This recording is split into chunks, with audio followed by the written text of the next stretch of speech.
Hello and welcome to the Retro Odyssey podcast. I'm Steven and here with my usual co-host Matt. Hello. So just a brief bit of show news up here at the top. Ryan is going to be taking a hiatus. He's got some personal reasons that he's not really got as much free time as we do. So he's going to be out for a little bit. He's not left the project. He's just taking a break for some, personal time with him and his family. He is okay, just needs some time. Yeah. So with that being said, I guess we can jump right into how we've been since we recorded. It's not been quite as long as last time. It's been a couple of months. About a month and a half, really. So Matt, how have you been? I've been all right, thanks. I've been spending a lot of money on pieces of cardboard again. Which I've kind of like developed an obsession with Arkham Horror, the card game. I got the core game a couple of years ago, and it's just been like sitting like in a cupboard for ages. And I finally actually got a chance to play it. I played a solo game and I played a game with a friend as well, and I really got into it. It's a really fun game. So I've been buying a hell of a lot of stuff for that because there's loads of expansions and standalone stuff and a ton of ways that you can expand the game. So I've been spending most of my money on that and a hell of a lot of money on sleeves as well. I've heard a lot of good things about the game. There is an Arkham Horror board game as well, made by the same people. This is the card version of this, which also has board game elements, and you basically have to go around different locations and gather clues and information from all these locations, and you encounter monsters. There are different things that go on, different events that take place, according to what scenario you're actually playing, and all of the investigators play differently as well, so there's a lot of variety there because there's about 40, 50 odd different investigators at this point. There's a hell of a lot of content for the game if it's something that you want to get into, or you could just pick up the core box and there's still several hours worth of content just in the core box. I think I might have played this with my family once. My mom has I have a prolific board game collection. My mom has one that's almost as big, and she has Arkham Horror, and I didn't think I had played it, but now that you're talking about it, I think we have played a couple of rounds. Yeah, I mean, I would definitely recommend people check it out. I mean, just based on what I've heard and what I'm now remembering. And it's a really good time to get into it as well because they've just released a revised edition of the core box. It's the same cards, but there's more of them. Basically, Arkham Horror is like a 1 to 4 player game, but the original core box only had enough cards for 1 to 2 players. Okay. Whereas this revised box has enough for 4. A lot of people who played the game would just buy 2 core boxes just to get enough cards to play 4 player. But that's no longer an issue. Nice. Aside from that, I've not played a huge amount of new games. The only game that I've played, video game wise, is House of Ashes, which is the new game from Supermassive, in the vein of Until Dawn and stuff like that. It's really good. It is my favorite of those type of games that they've done. And I'm glad to hear that. It was one that we weren't. My wife and I both love Supermassive games, and we tend to play through them together. But neither one of us were particularly excited for this one's core concept, just because the American military is not super popular with us. Yeah. Go figure. But what we've heard from you and from others, it's definitely worth us checking out. Although my wife is really interested in the next one because it's a serial killer, and she's all about serial killers and It looks like some Jigsaw shit, which Yeah, I mean the trailer has a corpse sitting at a table that's kind of like been mechanically enhanced to be able to move. right, Um, it's called The Devil in Me. I didn't even know another one was coming until I finished House of Ashes yesterday, and the trailer played at the end of it. right. That one is much more up her alley, just like Little Hope was. So honestly, it's funny because the first one, Man of Medan, was very much my thing, where it's a military ship, and the twist was much more scientific, and there was a lot of stuff to dive into there, and that's stuff that I'm very into. And then Little Hope was all about witches and that kind of thing, and that's very much what my wife is into. The one element of House of Ashes that I was kind of interested in was if they were delving into some of the mythology, which I don't know if they actually did. There are mentions of it. It's not really the It's core it's not the focal point. thing. No. Okay. Like we're gonna get the game. It's just we may not get it, in the next couple of weeks, especially because the money I would have spent on it went to Metroid Dread. But we love Supermassive Games. We've got basically their entire catalog after Until Dawn, so we'll definitely check this one out. It's just we were gonna wait for our friends that we knew were gonna play it to let us know how it was. Yeah, it's definitely more action based than the other ones. It's more kind of like in your face kind of horror rather than the more subtle approach the previous games have taken. Right, Like they're all like big fuck off fights with monsters. right. You Um, and you go in knowing there is a threat. yeah, like I said, even though it does revolve around the military and some of them are clearly dicks, it does actually have, I believe, better characterization than some of the previous games. How are the accessibility options? Because I know that's something that's gotten a little bit better as they've gone. I had a quick look into the menu. I didn't really change around too much apart from putting subtitles on. Okay. Um, but you can have the QTEs just use one button. You can Hmm. have the QTEs that require you to tap a button, require you to just hold it instead.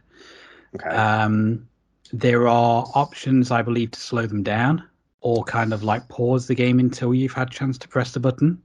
Hmm.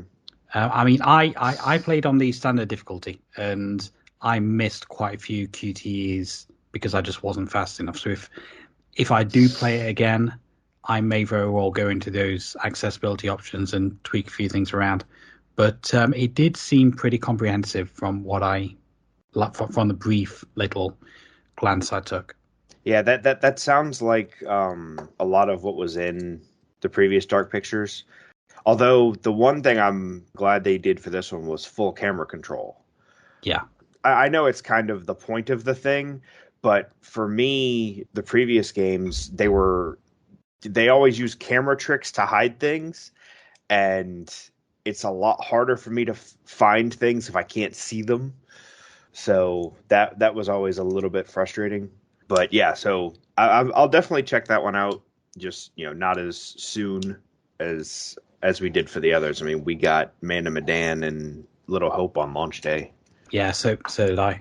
This is the first one of the Dark Pictures anthology that I've actually gotten a physical edition for Hmm. because the collector's edition was fairly cheap. It was like £50, which comes with a little figurine, which is actually smaller than I thought it would be.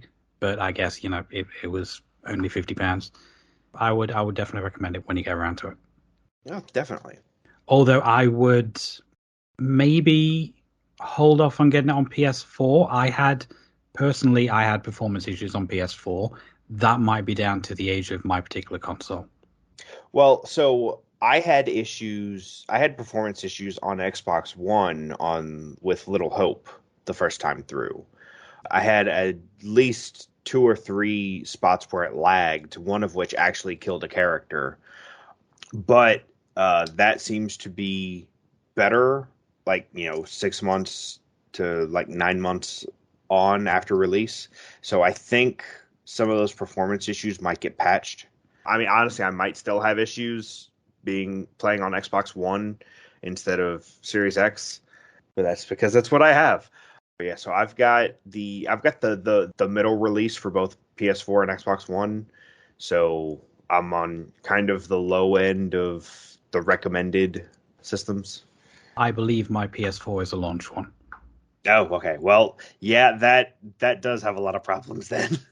But it only really affected cutscenes. I just had slowdown and some audio glitches in cutscenes. It didn't affect any of the gameplay. See, we had the opposite on Little Hope. We had gameplay glitches and lag and nothing with the cutscenes. Like the cutscenes were all fine. But we also were playing it, on launch day. So it was one of those things where we're like, okay, maybe they'll patch this, and it seems like they have. Yeah. So who knows? I mean, we're in kind of a weird time, especially on Xbox, since now everything that's made, at least for the foreseeable future, is both Xbox One and Series X. Yeah. Yeah, so we're in a bit of a weird time right now in terms of recommended hardware. I know you mentioned it briefly earlier on, but I know you've been playing a bit of Metroid Dread. What's that all about? Oh, I have, and honestly, I love it. I know some people were nervous about it. I know Adam in particular was nervous, but I also think he hadn't played Samus Returns. I have played Samus Returns a lot, so I kind of I had a general idea of what Mercury Steam's Metroid was like, and this is so good. The flow of movement is my favorite thing about it, because one of the biggest things with the Metroid series is that slow plotting progression, that your movement got more, I guess, more flow as it went on into Fusion and then Zero Mission. And this just is the best movement in the entire series. There's a technique you have from the beginning that is basically a slide underneath. So tunnels that would have required you to go to Morph Ball for all of 2 squares, you can just slide under and immediately be on the other side, rather than tap down, roll across, tap up to come out of it. Yeah. There's also a button, and also once you get the Morph Ball, that button, if you're standing still, is an instant Morph Ball instead of having to tap down into it. So that's nice. I'm glad they've done that. It leans into the horror elements that Fusion started with, the big superpowered enemy that's chasing you around. There's a lot more of them in this one. There's like 7 of these robots that you basically can't beat until you find a certain power up. And when you do find that power up, it's a one shot, so it's only usable on the one that for the area you're in. It's really cool. I like it a lot. I haven't gotten all the way through it, but so far I've been very, very happy with what I've seen. From what I understand, this is one of the best-selling Metroids of all time, and I'm glad, because this is a good direction for the series to go if it keeps going this way. So yeah, it's really good. If you're a fan of Metroid, definitely check out Dread if you haven't already. The other main thing that I've been playing is Smash Brothers, because Sora was released as the last DLC character. Yeah. And listeners of the show will remember that I am all about some Kingdom Hearts. Like I teared up watching the reveal trailer for Sora, just because Kingdom Hearts knows how to hit your emotions, and the trailer did exactly that. So yeah, that's been exciting. Sora is great to play as. He's exactly my kind of character. Anyone that plays Smash, I mean, I always recommend people get all the characters anyway, but Sora is definitely fun to play with. From the combat in the Kingdom Hearts series, that already seems kind of like quite fast and fluid enough to translate really well into Smash. Right.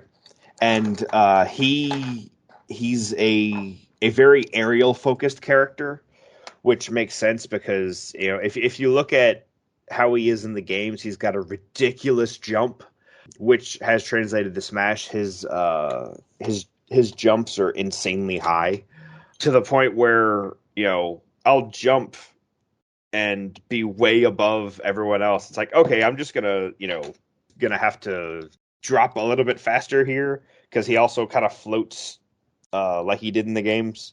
It's one of those things where I didn't have the context to appreciate a lot of the fighting game characters' movesets. With Sora, I know his moves so well from playing the games, and you can see how carefully they craft these characters. I mean, I couldn't rattle them off now, but watching his moveset, you can see what oh, this is this ability from the game. This is this one. Yeah. It's very cool, and the only thing about it is because of the whole Disney thing, there's none of the classic Disney characters present because Disney, they probably had to pay a lot of money just for the little Mickey Mouse head on Sora's keychain, which is in there. It's there in all video and gameplay for Sora, so that probably cost them a lot of money. But what they've done basically is in the costumes, they've incorporated some of the costumes that represented those Disney characters in game. So you've got Donald and Goofy as your companions, and for one of your alternate forms, you absorb Goofy and get stronger, and that's one of the alternate costumes. And then for another one, you absorb Donald. So those are both in there, and then there's one of Sora as the old, 20s and 30s cartoons, and that is basically representing Mickey Mouse because none of them were ever going to show up in any part of Smash. Yeah.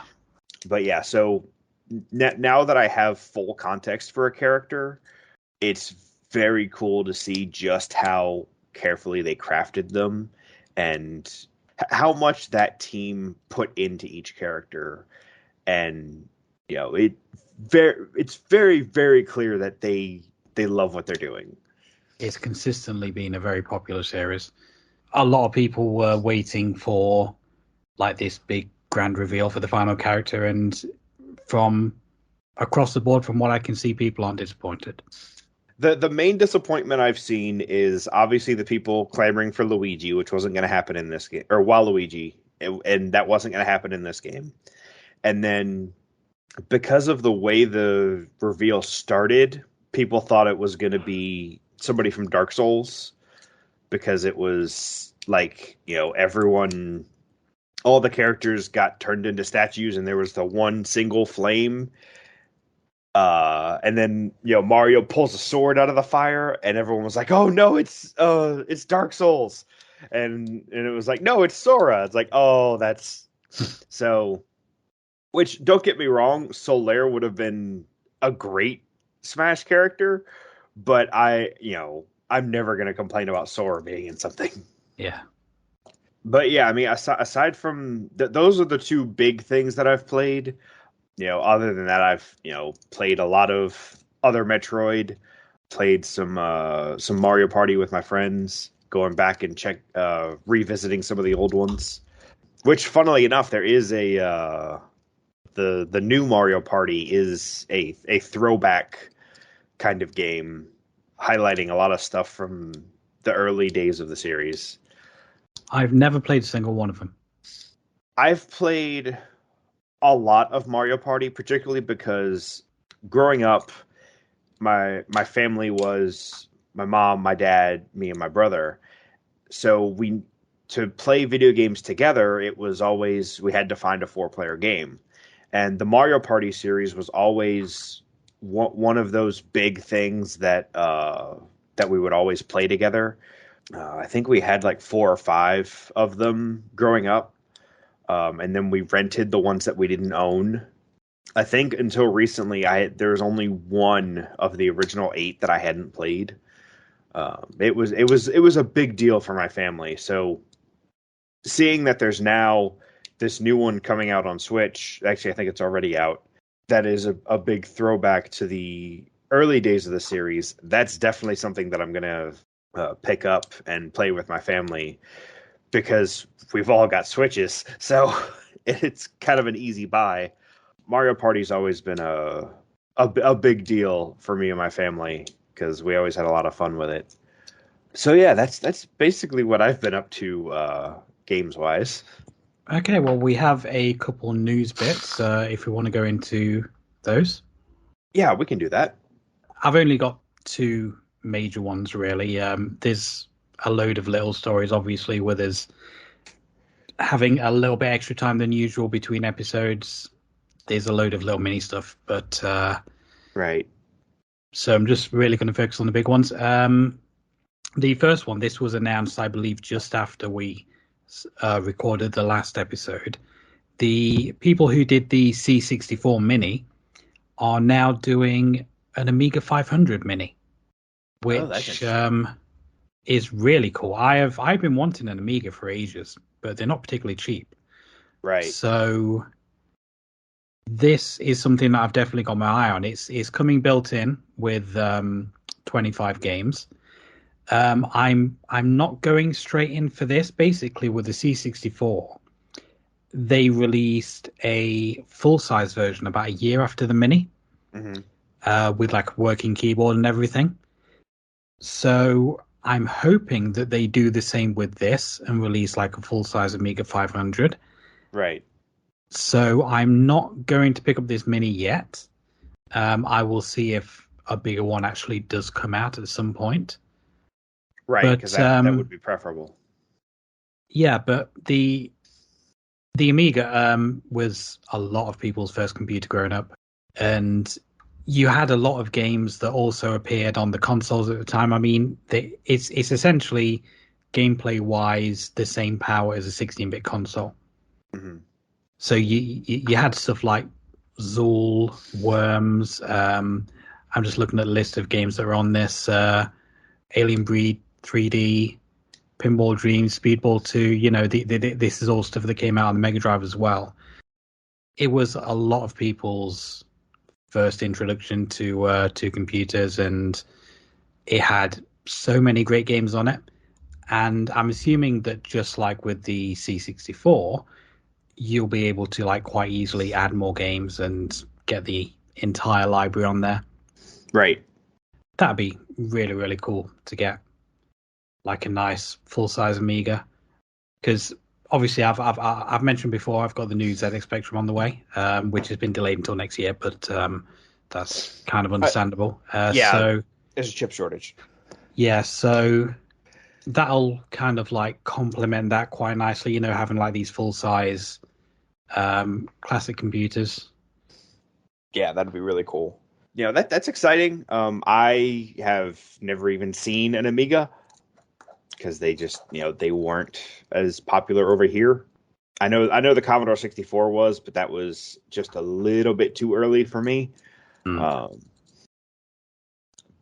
yeah, it's cool that they're doing this. I hope, like you said, they do the full-size version later, because that, you know, that just makes it better.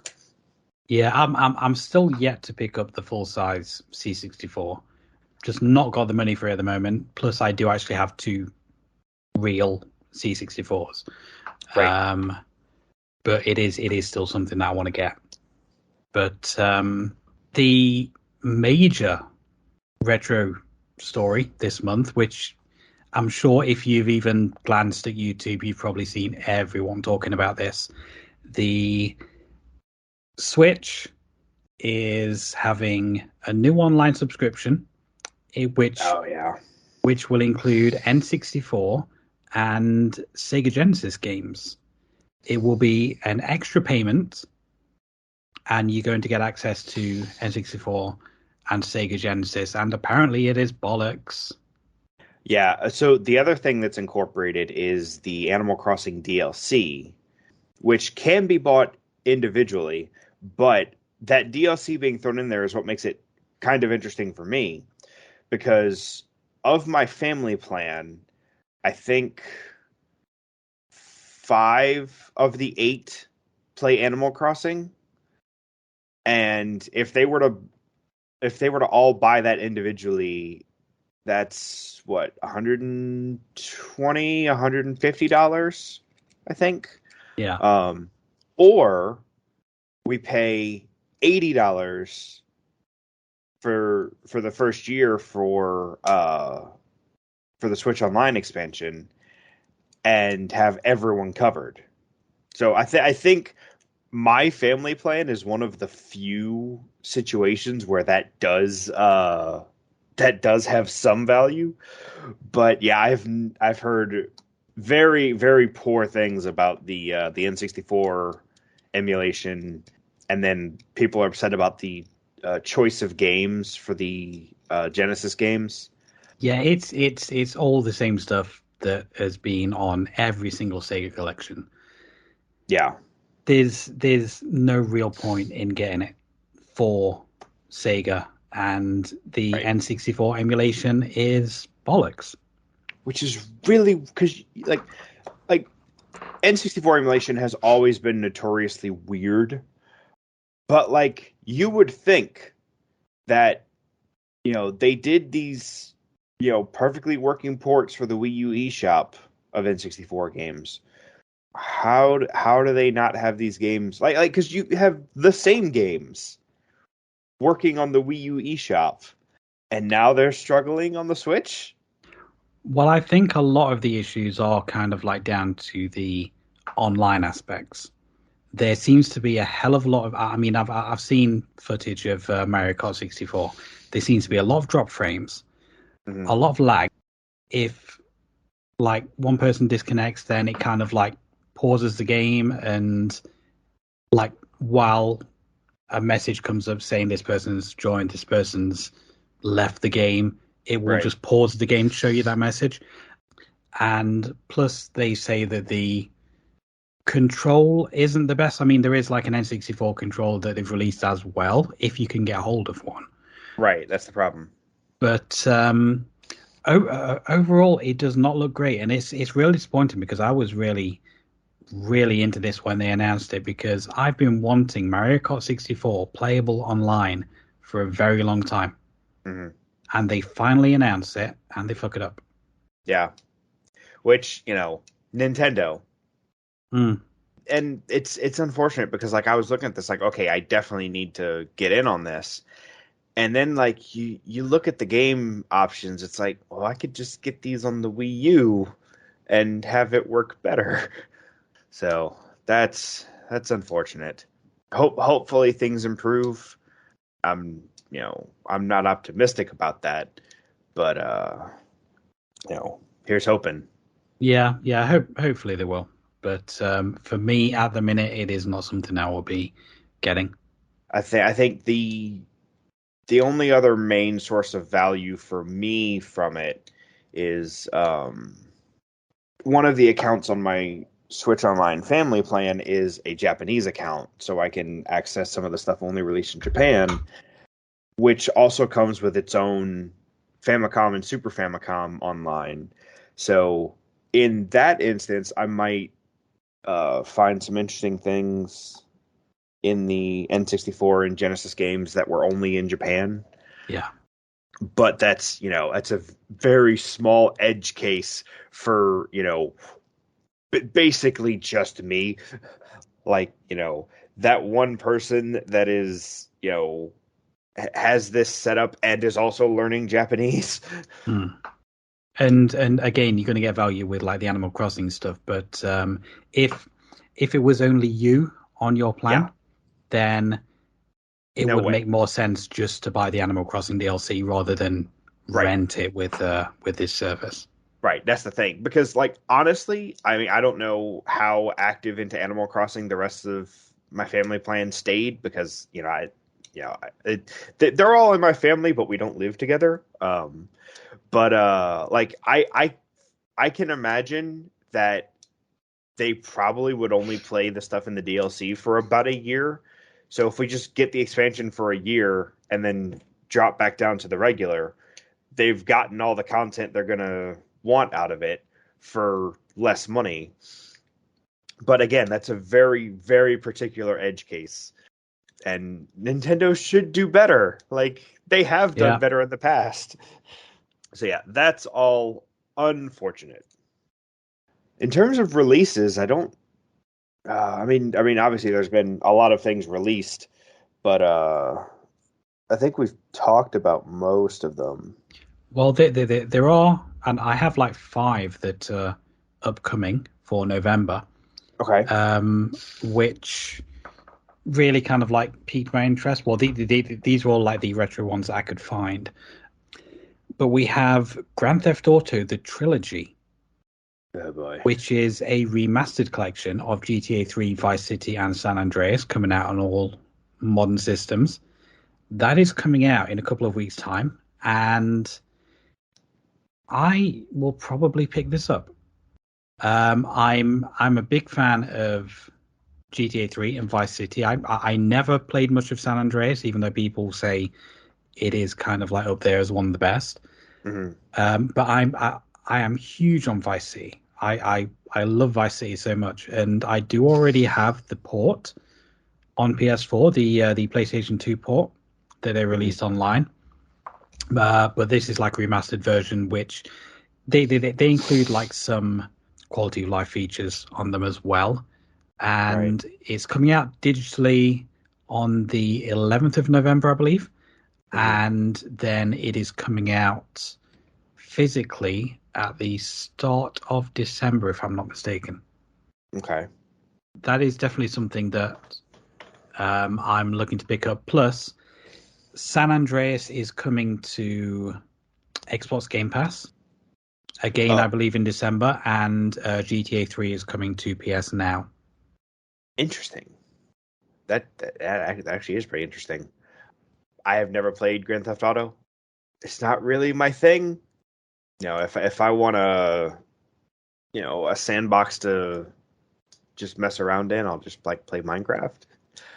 The series has never really held the same appeal for me as it does for everyone else, but I'm glad that fans are getting this collection, because I know that it's becoming increasingly harder to play the older games, and something like this is good for people that want to revisit them without having to shell out for PS2s.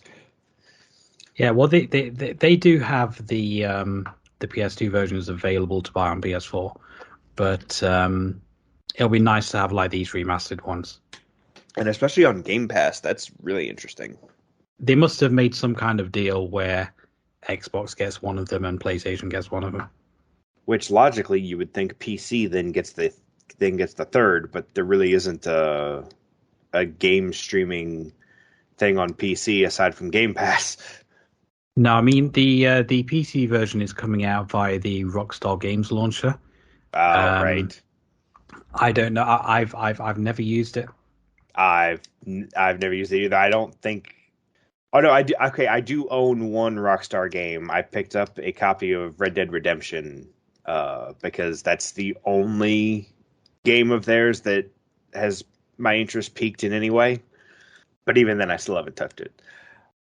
And that is interesting. Like, they could complete the trifecta and put the third game on Amazon Luna, but I'm the only person that even thinks about Amazon Luna.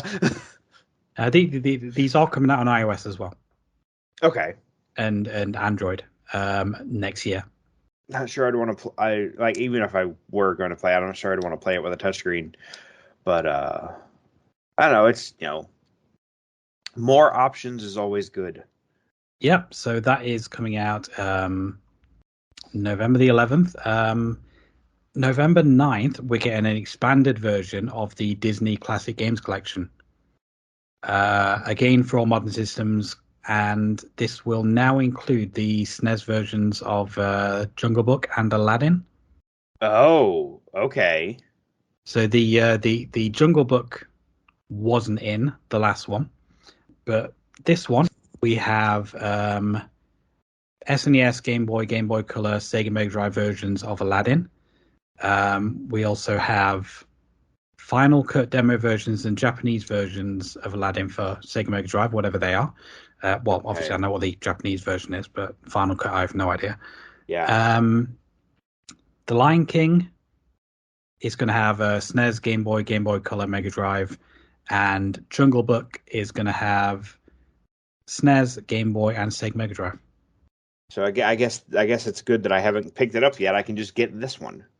Yeah, Because I grew up with the SNES versions of Lion King and Aladdin, so I was less than enthusiastic when I found out the original was the first release of this was the Genesis version of Aladdin, which I'd yeah. never So was played. I. So yeah, I'll probably I kept meaning to pick them up, but I guess I'll just get this one then. Yeah, I will. I will also probably. I'll wait for a sale, but I will Right. probably pick this up because for me as well, it was like that missing version of Aladdin that kind of made me not want to pick it up.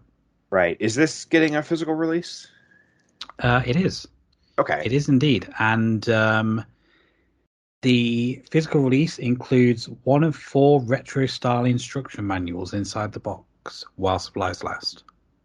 Okay. That's weird. I think I have some of those manuals.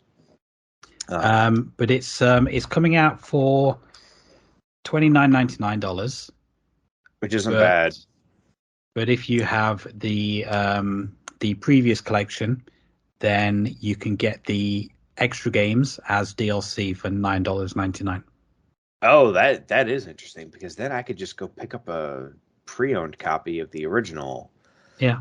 and just add on. Interesting. Huh. Okay. That's pretty cool.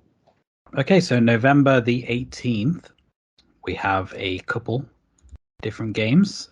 Blood Rain revamped and Blood Rain 2 revamped. These are remastered versions of the PlayStation 1 games, which I have never played, so I cannot actually comment on what they're like. Yeah, I've never played them either. Even think I've seen the movies. The only Blood Rain interaction I have is I think I've seen a, a little bit of gameplay footage and that's it. Like I've never really engaged with the series. It's going to be a digital release, but limited run games are putting out PS4 and Switch versions as well. Of course they are. But I will. I can't imagine me picking these up. Yeah, I'm not super interested. The last one I have coming out on November 30th is Beyond the Steel Sky, which is an early adventure game, which is getting a remaster. I believe this appears to be the same remaster that came out on iOS and PC earlier this year, and Hmm. it's finally coming to console. Oh, okay. The game is actually available for free on GOG and has been for quite a long time. So I guess if you really, really want a console version, then this is going to be available for you. But if you just want to play the original game, then just get it on GOG. It doesn't cost any money. Oh, I see. So this started on Apple Arcade, it looks like. Yeah, there was an iOS version first, then it came to PC, Right. Okay. and now it's coming out on. I mean, it looks nice, you know, Hmm. but honestly, as far as kind of like 2D adventure games go, the original looked pretty nice as well. Yeah, I mean, well, and a lot of them looked really good back then. I mean, I'm just having a look see if it is still available for free on GOG. That's what I'm also doing. Because I mean, if it's free, then yeah, I'll check it out. Yeah, it is. Then I'll, Yeah, still available, completely free. yeah. So I'll, check that out and see. And that is the last of the releases that we have for this month. So if there's nothing else, we can get into the main topic of this episode. Yeah, we can. Mario! Mario!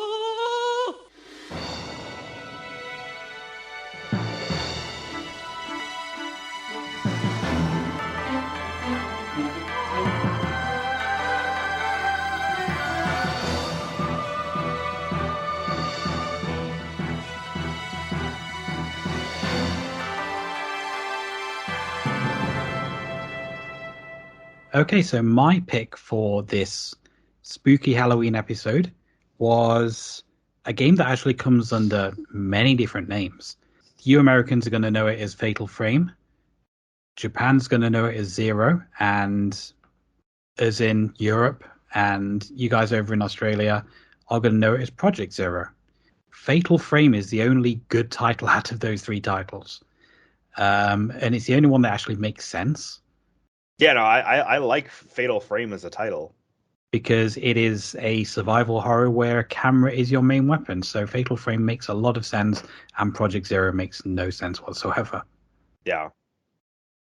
But this is this was kind of like an answer to the success of Resident Evil and Silent Hill, and Koei Tecmo wanted to get in on the action, and we got this this game called Fatal Frame, which is very much heavily based on Japanese mythology, Japanese ghost stories, and is honestly probably a lot more unsettling and atmospheric than any of the Resident Evil Silent Hill games. Both of which have their moments. I'm not saying in any way that those games aren't atmospheric, like Silent Hill especially, but this kind of like dials it up to 11. And it is, if you're playing this in the dark with headphones on, it is really, really creepy at times. It's proper spooky. It really is.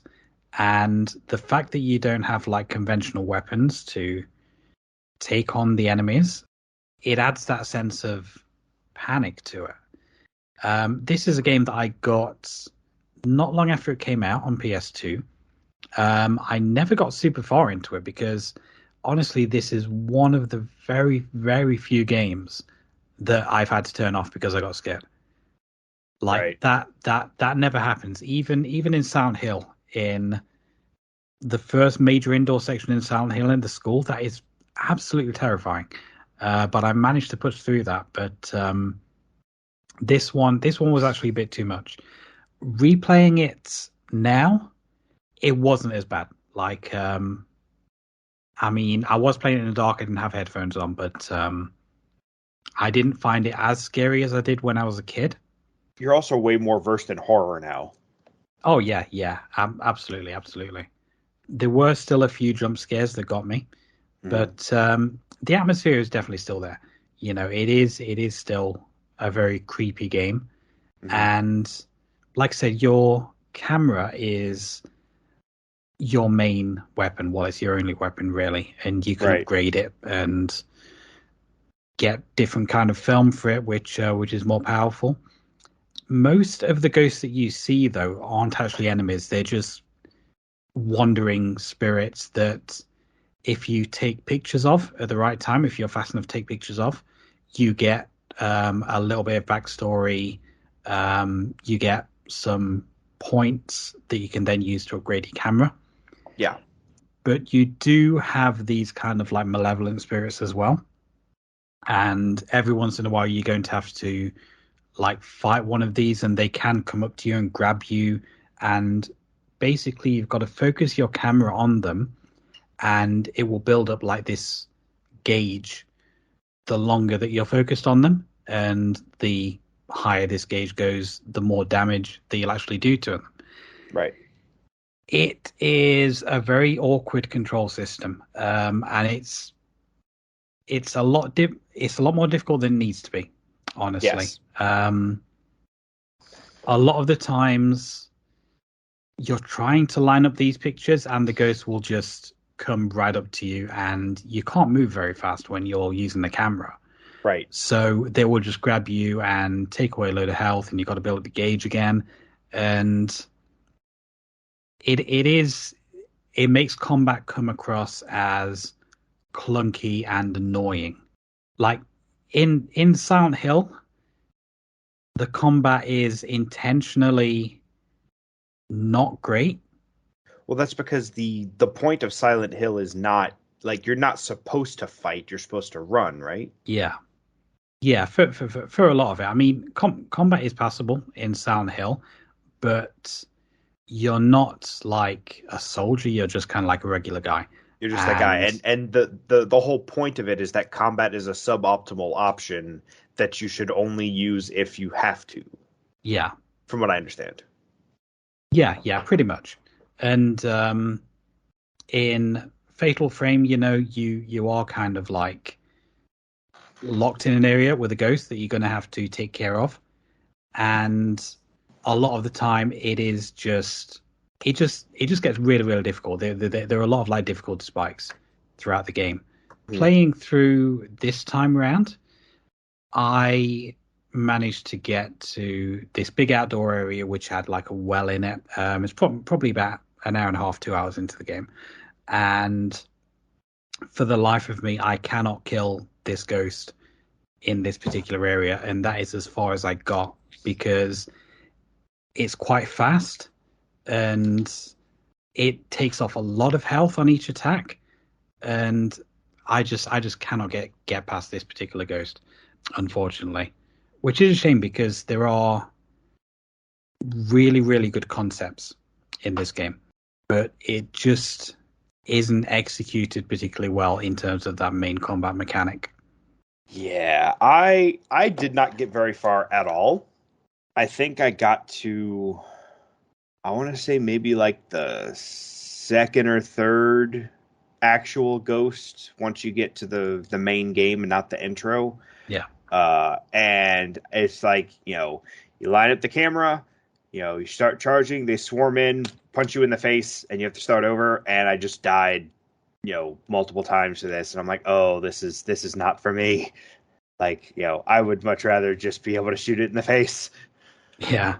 So yeah, I didn't get very far in this at all. I've watched gameplay of this and Fatal Frame 2, and for me, this game is much more enjoyable to watch than to play. Yeah. I mean, I've never actually watched someone else's gameplay of this, I don't think. I used to watch a lot of Markiplier, and I watched him play Fatal Frame 2, and then I looked up some gameplay footage of this one when I couldn't get very far. Now, apparently the sequels to this do actually get quite a bit more refined in terms of the controls, and there have actually been re-releases of these earlier games with improvements to the controls on certain systems. Fatal Frame 2 is supposed to be one of the most terrifying games ever made. Yeah, from what people tell me. A lot of people speak highly of Fatal Frame 2, which, having watched most of it, I think, it's a good game. I don't think it's the kind of game I would enjoy playing, but it's a good game. Isn't Maiden of Blackwater getting a re-release? Yeah. Maiden of Blackwater is coming out, or is out already. It might be for all of your modern systems. It was originally a Wii U exclusive. Yeah. Came out a few years back, and it was only released in a collector's edition as well, which is a weird choice. Yeah, that is weird. But I did actually buy that on release, but then I saw the aftermarket prices that this collector's edition was going for, and sold it. I did sell it because it was selling for more than twice what I actually paid. But question mark profit. But I will probably pick up this new re-release of it when it hits the sales. But the other games that I really want to play, but they're really expensive. There isn't kind of like a re-release that's easy to get a hold of. Right. Like Japan's had a couple re-releases, but like there was a couple, like there's a version of Fatal Frame 2 for the Wii, but that's Japan. The fourth game is Japan exclusive. It never got a release outside of Japan. Yeah. But 1, 2, 3, and Maiden of Blackwater were released like worldwide. But those first three games, really, really expensive. Because whilst it was like a semi-popular series, it never really reached the heights of Resident Evil and Silent Hill. Not even close. So there aren't a huge amount of copies out there, and since it kind of became like a cult hit, it's just increased in value like so much. Yeah. You're looking at a disc-only copy of Fatal Frame 2 for the Xbox, you're looking at about 50, 60 quid. If you want it boxed, you're probably looking at over 100 at this point. Yeah, I had a brief look at the prices and I was like, ugh. So it is one, if you are looking to play these early games, there are other ways to get games, which you might want to look into. But it is definitely an interesting take, and one of the co-creators, it was created by probably going to mispronounce these, but Motoko Shibata and Kaisuke Kituchi. I believe Mitoku was against the idea of using a camera as a weapon at the start, but it wasn't until he saw early gameplay of it that he did actually kind of like get on board with the idea, and it's what makes it stand out from a lot of other survival horror games. Yeah, and it is a very interesting and unique concept. Not something I enjoy. If you're not into horror stuff, you're probably not going to like this anyway. But like I said, I am very much interested in it. But like you said, it is probably more enjoyable to watch than to play, because it can get very, very, very frustrating. Mm. At least that first game. Like I said, I've not played the other games, so I don't know how refined those controls get. I've been told there are improvements, but without actually getting hands on with them myself, I can't say how it actually is. Right. If you're ever in Japan, there's a pachinko machine of it. Of course there is. Is this Konami? With exclusive, no, it's Koei Tecmo. Oh, okay. With an exclusive ending as well. The pachinko machine's got. Oh, of course it does. But this one came out in 2001, PlayStation 2, so same year as Silent Hill 2. Mm-hmm. And which is just unfortunate. Yeah. I mean, it was very much overshadowed by the greatest game of all time. Yeah, I mean, even as someone who's not into the series, I wouldn't want to put a game up against Silent Hill 2. Number 2 came out in 2003. Number 3 came out in 2005. And number 4 came out in 2008, but that was a Japanese Wii exclusive. Fatal Frame came out in 2014. But hopefully, if this new re-release of Maiden of Blackwater gains enough traction, gains enough sales, maybe hopefully we'll get a re-release. I should point out as well that the Xbox versions of the first two games are actually considered like director's cuts. They do have like a little bit more content than the PS2 versions, which tended to happen back then. Yeah, the Silent Hill 2 did the same thing, although that director's cut edition did later come out on PS2 as part of the PlayStation Essentials line. But it's significantly more expensive on PS2. Yes. Copy I got was on Xbox. Yeah, I have it on Xbox. I actually sold my PS2 copy and got the Xbox version because it did have like a little bit extra in it. Although it did make me realize that the Xbox 360 needs a hard drive to play original Xbox games, which I didn't know. Oh yeah, that. See, and I always forget about that because I've had a one of the ones with a built-in hard drive since 2013, I think. I mean, for a while. So I haven't had to think about that, but it's one of those things you struggle with early on. Because the first Xbox 360 I bought was just the 4 gig one that didn't have a hard drive. It's like, oh crap, I need a hard drive to play Xbox games. And then I got the big one with the built-in hard drive. But yeah, that was a weird requirement. And I know it's just a weird software thing with the Xboxes. It was just kind of inconvenient back in the day. Yeah, because I mean, I would usually play original Xbox games on the Xbox One, Right. but this is one of the few games that doesn't work on it. Yeah, I have quite a few of those actually. Most of the ones I have work on the 360. I've got maybe like 3 or 4 that only work on the original Xbox. Well, 3 or 4 that I play. I'm sure I have some other ones that are only compatible with the original Xbox. One thing that I didn't know about this, there is actually a movie based on Fatal Frame, which I had no idea was even a thing. I'm going to have to take a look at that. That sounds familiar. I might have heard about this and forgot about it, but it's I mean, it definitely would be something worth checking out.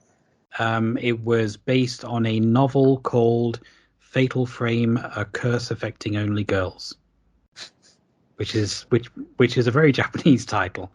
Very Japanese and very spot on the nose for the game series. I mean, the game is known for having a lot of female protagonists. I thought it was only female protagonists. It may very well be. I know you play as the girl's brother in the opening of the first game, but yeah, I mean that's, all the imagery is the female protagonists, which, go figure. The first game has you playing as like a 17-year-old girl, and I believe Maiden of Blackwater, it's either Maiden of Blackwater or Fatal Frame 3, where you are actually playing her as a grown-up at like 37, and she's the mother of a couple girls that have gone missing. I may have got that twisted slightly, but she does appear kind of like 20 years later as kind of like a grown adult.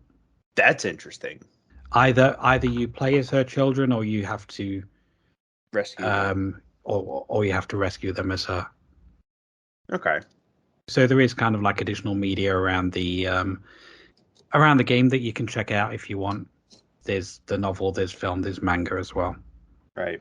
And probably cheaper than the games. More than likely, yeah. Yeah, my number one obstacle to this, even apart from the gameplay, is the price. Did you pick up a physical version? I did not, because it's just like I could not justify that much on a game that I wasn't sure if I was gonna like. So yeah, that's fair enough. But do you have any final thoughts on the series? It's a very cool concept that, it clearly struck a chord, with some people. But I just playing this around the same time as Metroid Dread and the other game we're about to talk about.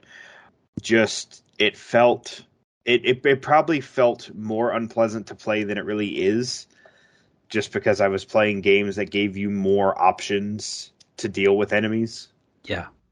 I recognize that it's a popular series that is, well made and probably deserves the praise it gets. It's just not my thing. Yeah, that's fair enough. So yeah, that was Fatal Frame, and if you are interested in checking out the series, the 5th game, Maiden of Blackwater, is currently out for all of the current major systems. And still available on Wii U, apparently. Still available on Wii U. I think so. Which, if you want the physical version of that, then remortgage your house. Yeah. Otherwise, it's not that expensive, but you're probably going to be spending over £100. Or, well, let me see if this is actually available or not. Okay, so that you can get it digitally on the Wii U. You're probably not going to get a physical copy. No. But anyway, with that game out of the way, we will take a quick break and get into Steven's pick. Next one. It's me, a ghost.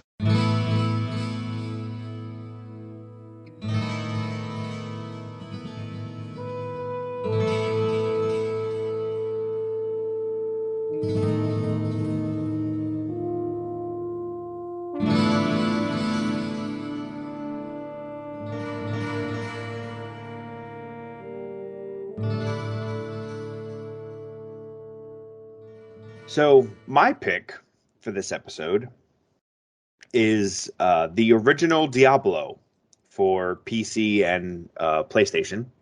Just at the top here, we're gonna briefly mention, there is still the Activision Blizzard harassment lawsuits plural, going on.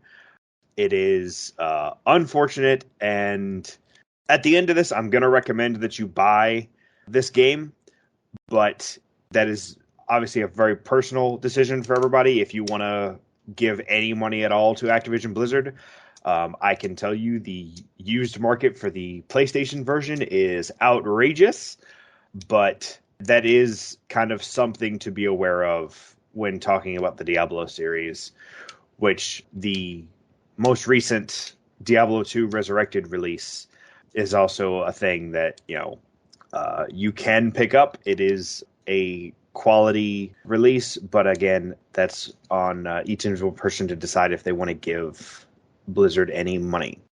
With that out of the way, let's talk about the actual game.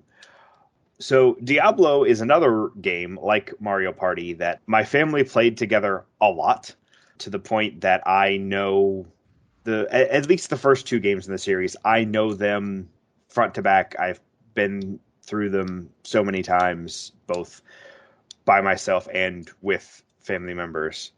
We played a lot of Diablo, and I knew I was gonna bring Diablo up at some point on the podcast. I, number one, didn't expect it to take this long, and didn't expect the real world circumstances currently surrounding it. But the original game is, of the games in the series, the original is the most horror. It's got a very tense atmosphere, more so than the sequels, mainly because the sequels, you feel a little bit stronger in Diablo 2 and Diablo 3. And Diablo 3 is, more colorful and modernized, and not made by the original team. But this first game, if you're talking about horror, this is always what comes to mind. This is basically classic Gothic horror, and it is effective. I mean, there are times, even as an adult, you're playing this at 3 a.m. when it's dark, and it's like, okay, this is, it has an effect. The tension and the uncertainty of what's around the next corner, like, it definitely still has an effect even to this day, even with, and I would guess that the clunkiness and the old feeling of the controls kind of contributes to that nowadays. But what did you think, Matt? I know where I stand with this series. Well, the first Diablo game that I played was Diablo 3. Okay. And I played quite a lot of it. I didn't finish it, but I probably played about a good 6-7 hours of it. And it was kind of like a new experience for me. You've got your attacks and you're clicking on the enemy and moving around, and it was the first kind of like one of those games that I'd really played, like the isometric clicking on enemies, click to move kind of thing. Right. And I really enjoyed the variety of it, how you could create these really unique builds.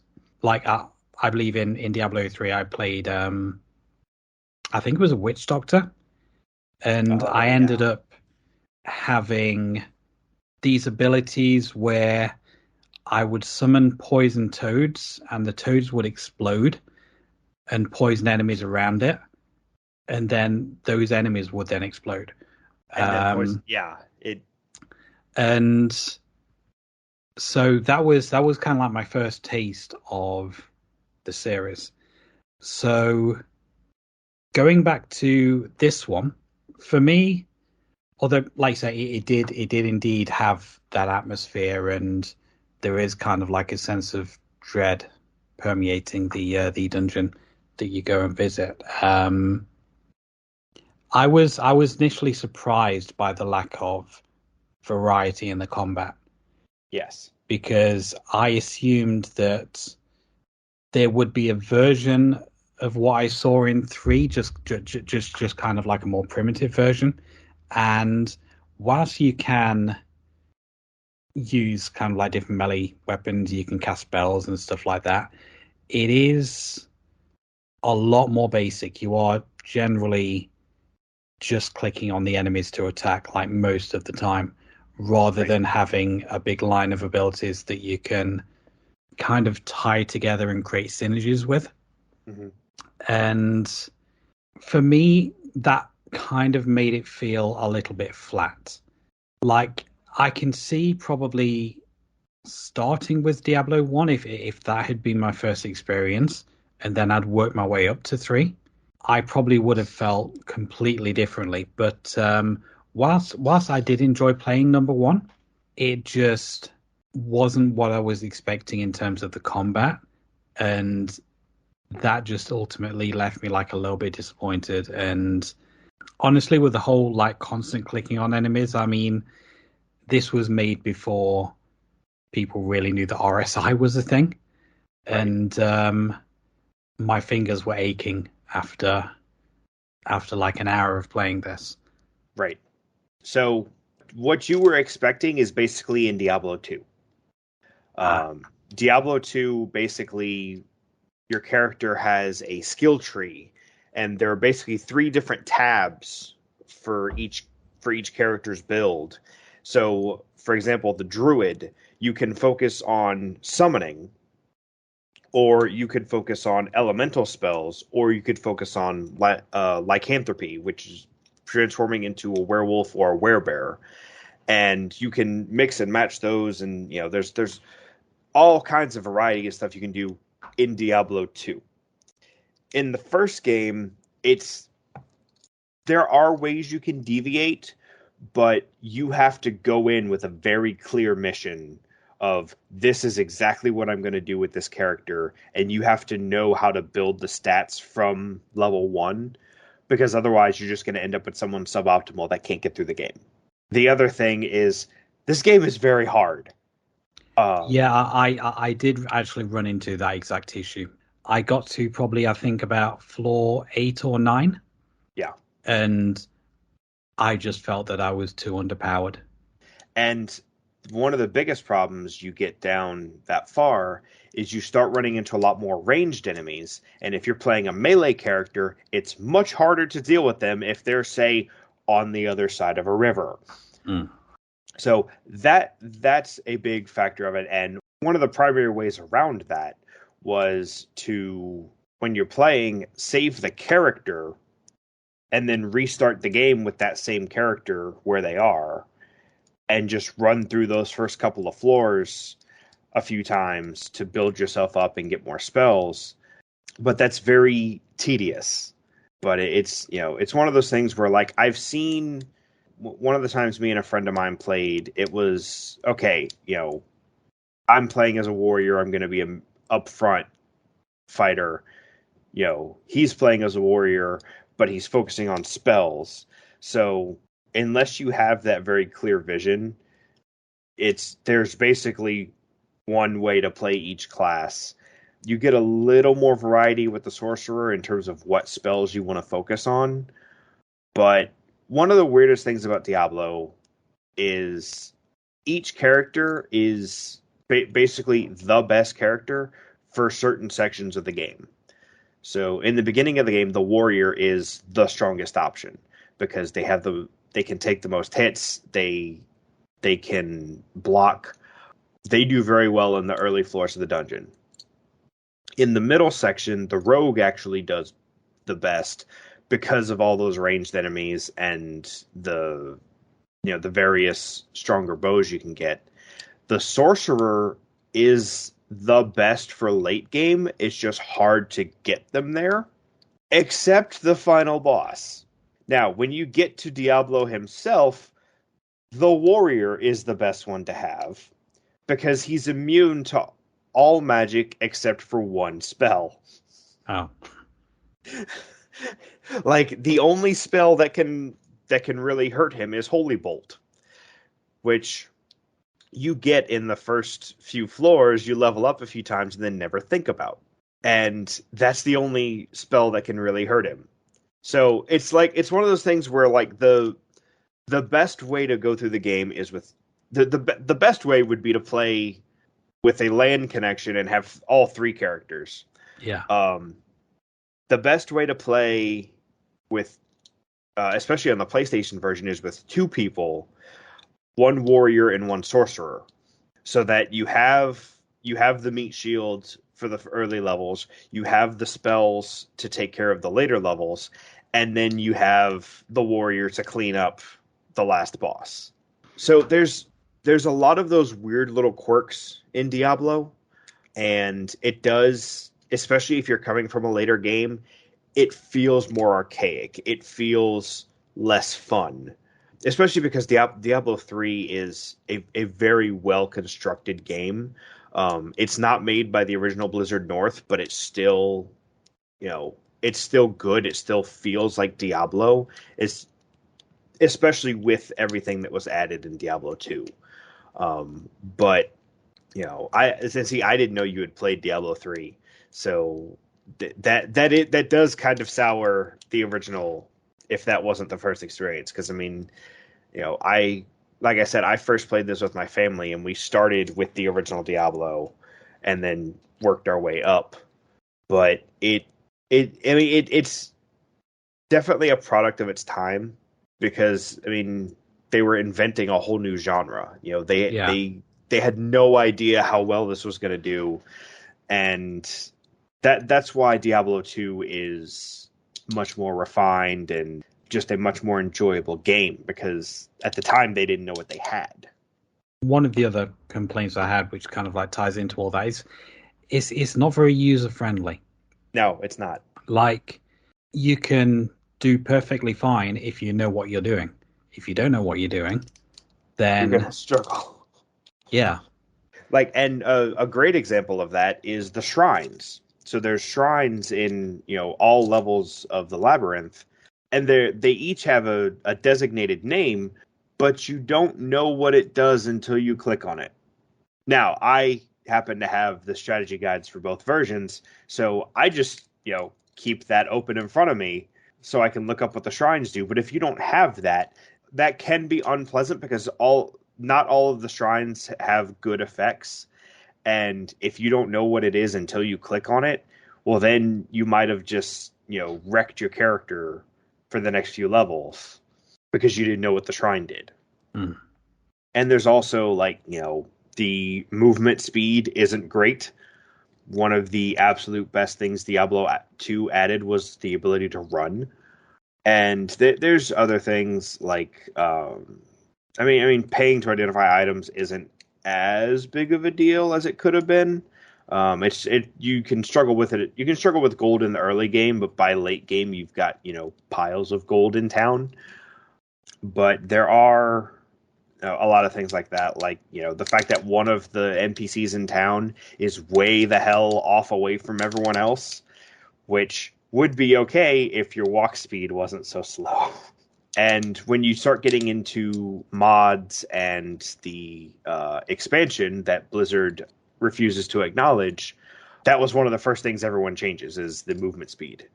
I think in the expansion, you can just increase the game speed, which, it has the desired effect of making you move faster and makes everything feel a little bit less tedious. Did you get to any of the expansion content? Did you play with the expansion on? No, I had the GOG version. Right. I do have physical copies of Diablo 1 and 2, but there were issues with getting them running in Windows 10, so the GOG versions were cheap. So right. I just got them on there and did it that way. But no, I didn't look at any expansion stuff. Okay. Well, the reason I asked is because the GOG version comes with the Hellfire expansion. All right.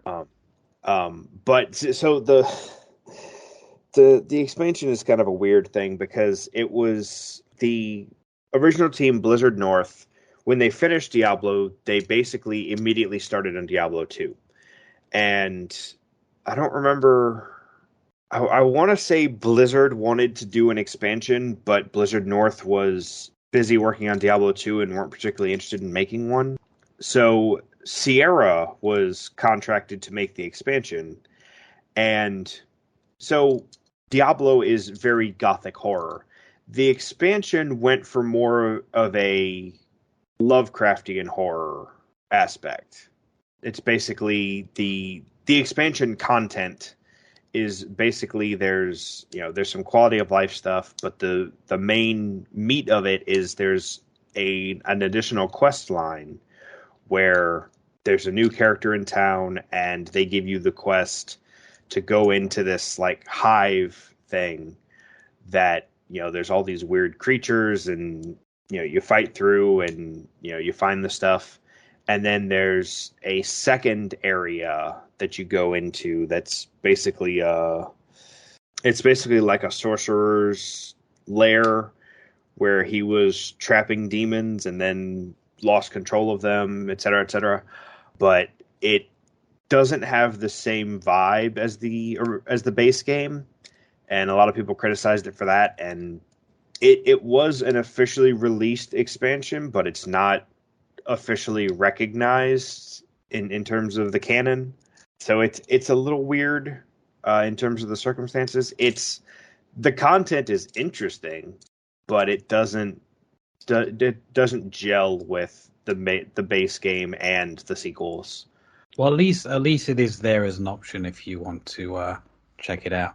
Right, and I would recommend people pick up the GOG version because it comes with the base game and Hellfire. And the other thing you can do with that GOG version is if you copy the data file for the game, you can then take that and use mods to do different things. So like I have one mod that is it's basically a port that these people made for PC and Vita, but on the PC it gives you controller support, which I'm not going to recommend anyone track down the PlayStation version because I have not seen a copy under $100 in several years, and it's not available on any storefront because the PlayStation version also was one of those things that they released and then didn't really want to support anymore.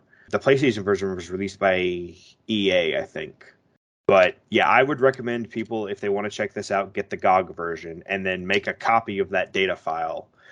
Because the other mod that I use a lot is an HD mod called Beelzebub that is the base game with additional options, additional quality of life stuff, a lot of which was lifted from Diablo 2, like waypoints and some item options. I think set items were added in with it. It also makes the game look better. It's HD textures all the way around.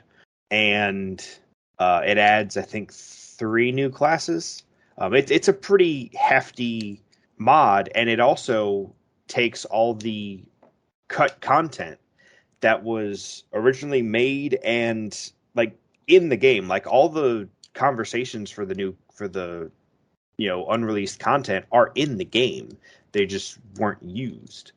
So it restores a lot of the original content that was planned, but not finished for the original game. So I would also recommend people check that out, especially because that is a very good mod that makes this game more playable. Yeah, so it's essentially kind of like the Doom source ports then, where you can take the original WAD file, put it in with the mod, and it just gives you like so many options to change within the port to make it a lot more user friendly. Yes, and the mods basically don't work without that data file, so you have to have a legitimate copy of the game to make it work. I mean, I have the original PC version, like I have the actual disc and got it working. So like when I run Beelzebub, I'm basically running it from the files on the disc, which I was able to install on the computer. So I've basically got it to where I can pull up the original version or the mod, which I did. I played so many different variations of this game, in the past month, just making sure I covered the original game, the expansion, these mods, because there is a lot of options for how to play this game, and I would always recommend the Path of Least Resistance being the easiest to play, the easiest to obtain, and that really is the GOG version. Yeah. And then throw a mod on there to make it more enjoyable and closer to Diablo 2, because Diablo 2 really is where this series became, like Diablo was a big hit. It was huge. It launched an entire genre of games. Diablo 2 is where it really became the powerhouse, to the point that there are still people to this day playing the original Diablo 2 because it's just that good. I mean, does Diablo 2 have a lot of like variety in the environments? Because one of the other complaints I had with Diablo 1, which I didn't actually know before playing it, is there is just the one dungeon. Just the one dungeon. So Diablo 2 has, the base game has 4 acts. The expansion adds a 5th act. Each of those acts takes place in its own unique area of the world. So like, Act 1 is fields and a fortress at the end. Act 2 is desert. Act 3 is a jungle. So it has those very distinct areas, and then there's all kinds of caves and additional little side dungeons to explore in those areas. And Diablo 2 also goes a lot more into the story, whereas here, like, the story is there to engage with, but it's basically you have to spend 5 minutes going around to everyone in town and talking to them about each quest. And most of the story of this game is what happened before the game. Whereas with Diablo 2, there's a lot more of, this is what's going on right now. This is what we're dealing with. So I would always recommend people play Diablo 2 rather than the first one, because Diablo 2 is just the better game. But if someone does want to check out the original game, it's still playable, but it's not ideal. One benefit with like the first one over the third one at least is there's no error code 37. Because I got Diablo 3 on launch, right? Because basically Blizzard were running a promotion where if you paid for 12-month World of Warcraft subscription in advance on this particular year, you would get Diablo 3 on launch. And I couldn't get into the game for like the first 3-4 days after launch, because I kept getting this error 37. That is all you would see when you logged in. Yep.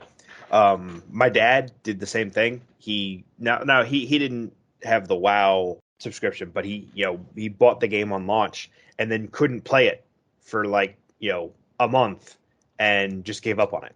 I did not play it at launch. I didn't, because the other thing Diablo 3 did that was stupid was you had to register that copy of the game with your Battle.net account.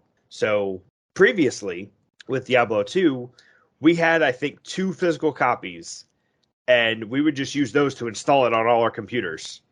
Because not long after the game came out, somebody figured out how to get it to run on the computer without the disc in it.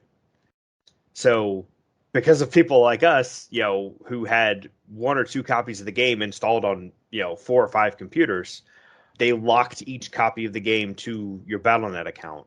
So only one of us was able to play it. I didn't come to the game until the Ultimate Evil Edition was released with the Reaper of Souls expansion. And I was playing on console. So I never had any of those issues because I got the fixed version of the game. Hmm. I always recommend people check out the series, and if you want something similar, but not from Activision Blizzard, there are other options out there. I think one of the popular ones now is Divinity Original Sin.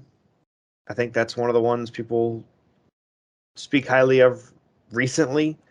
One of the biggest ones, and one that I have actually put quite a lot of time into is Path of Exile, Path of Exile. That might be what I was thinking of. which it's the same kind of thing. The thing is with Path of Exile, it's again not very user friendly. It has a lot of rather complicated systems. But if you take the time to kind of like learn what all these systems are and how they interact with each other, then it is like a really fun game. There's a hell of a lot of variety in how you can build your character. I mean, the first time you look at the skill tree, you almost faint. It's bigger than Final Fantasy X skill tree, and that's designed for 5 characters. That's wild. And this one is just for 1 character. It is absolutely huge, but you have kind of like a lot of freedom to build however you want. I think the current build I have, because I'm playing like a barbarian character, I kill enemies by rushing at them, and I can jump and hit them with my weapon and kill several in a row. And I've got an ability which will kind of like take their souls out of them, and I can convert those souls into this kind of like bone shield kind of thing, which does extra damage to other characters around, to other like monsters around me. But that is just one option out of literally thousands of different combinations of like builds you can make. And Right.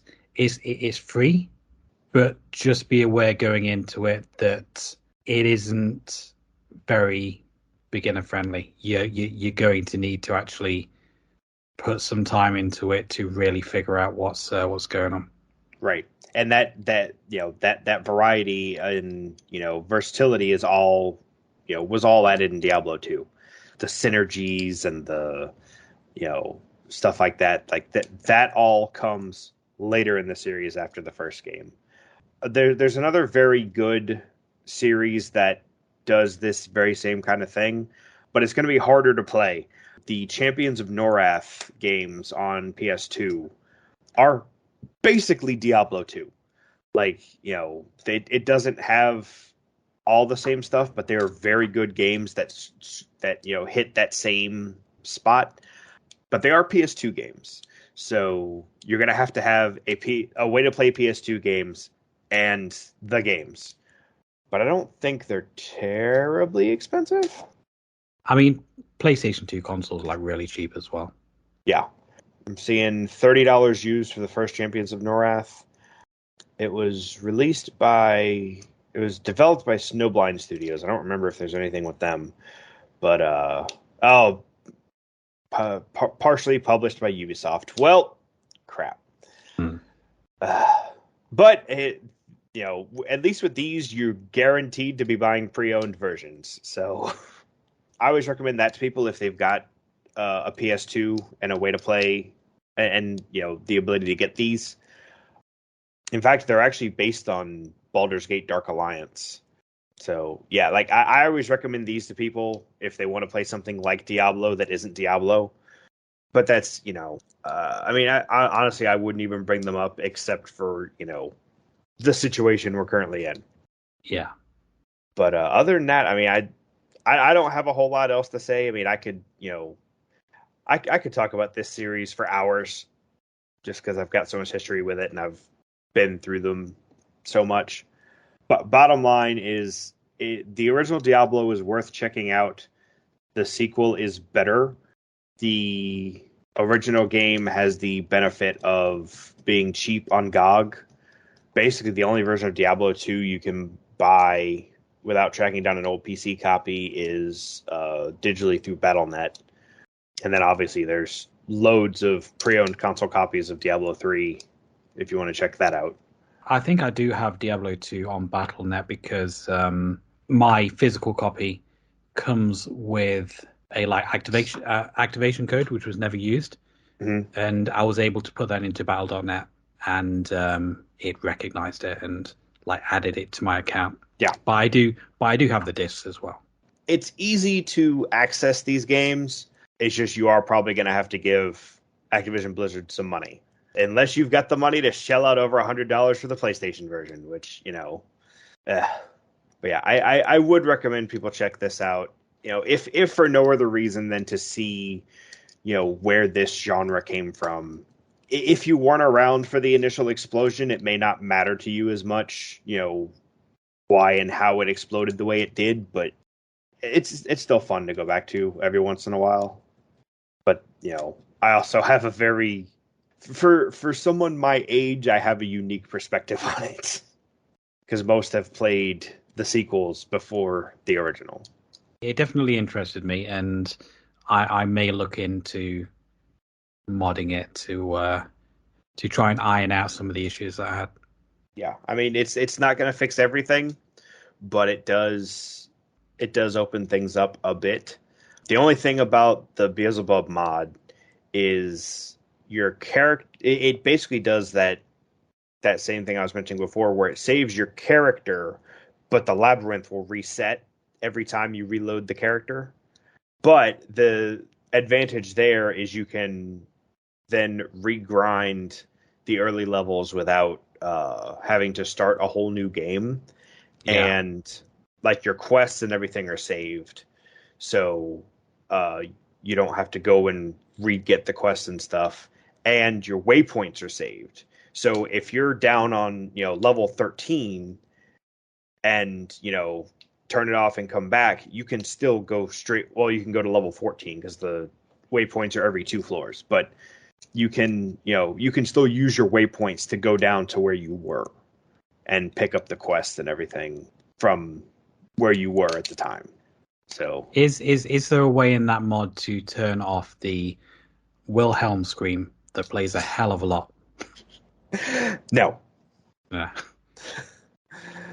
Yeah, that, and I know exactly what you're talking about because you hear like the same audio looping while you're running through the dungeon, and it's effective at building tension until you're hearing it for the third straight hour. Yeah, it's just when you've heard that scream in every single piece of media made in the last 20 years, Yeah, it kind of loses its impact. but yeah, I think that's basically all we have to say. What is it now? Like $8 on GOG, something like that.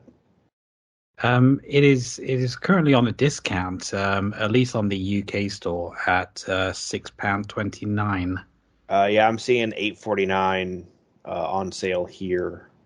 With the GOG version, you actually can play on BattleNet and with the original graphics. I would not recommend going to BattleNet because one of the biggest things with Diablo, the original game, on BattleNet was the people hacking the game and going on BattleNet and just making it unplayable.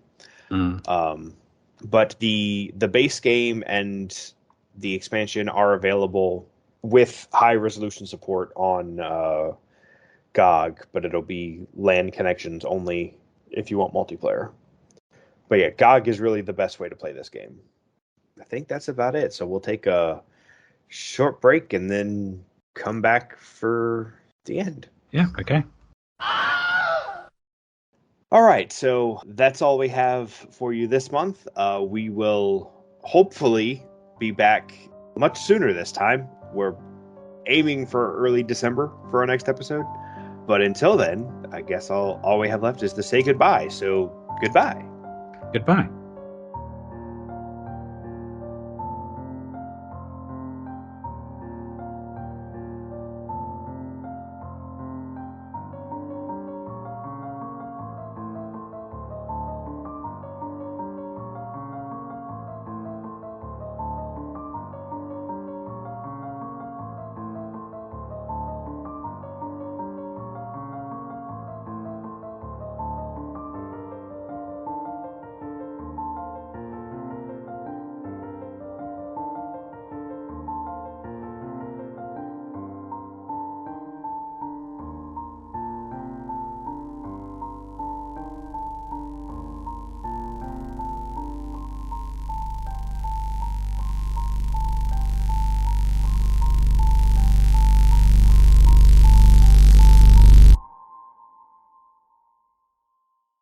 you guys not have phones? Yeah, you guys all have Everyone's got phones, a phone. right?